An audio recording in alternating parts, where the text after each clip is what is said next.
सोचो, अगर आपके स्कूल के टीचर्स ही इंसान ना हो, तो ये कहानी है एक बिल्कुल साधारण से हाई स्कूल की, जहाँ सब कुछ बाहर से बिल्कुल सामान्य लगता है। स्टूडेंट्स अपनी दुनिया में व्यस्त, दोस्ती, क्लास, एग्जाम और छोटी छोटी परेशानियाँ, और टीचर्स हमेशा की तरह सख्त नियमों में बंधे हुए। लेकिन धीरे धीरे कुछ बदलने लगता है। कुछ टीचर्स का व्यवहार अचानक अजीब हो जाता है। उनकी आंखों में अब कोई भावना नहीं बची, सिर्फ एक अजीब सी ठंडी शांति। ऐसा लगता है जैसे वो किसी और के नियंत्रण में हो।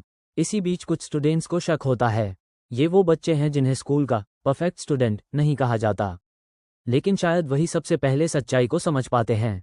उन्हें पता चलता है कि स्कूल में कोई भयानक रहस्य छुपा है। कुछ एलियन पैरासाइट जैसे जीव, जो इंसानों के शरीर में घुसकर उनके दिमाग और शरीर पर कब्जा कर रहे हैं। सबसे चौंकाने वाली बात, ये संक्रमण टीचर्स से शुरू हुआ है और अब धीरे धीरे स्टूडेंट्स तक पहुंच रहा है। अब सवाल ये है, कैसे पहचाना जाए कि कौन इंसान है और कौन एलियन? डर के माहौल में स्टूडेंट्स एक खतरनाक योजना बनाते हैं। वो एक केमिकल टेस्ट तैयार करते हैं, जिससे संक्रमित लोग अलग तरह से प्रतिक्रिया देते हैं। अब पूरा स्कूल एक युद्ध भूमि बन चुका है।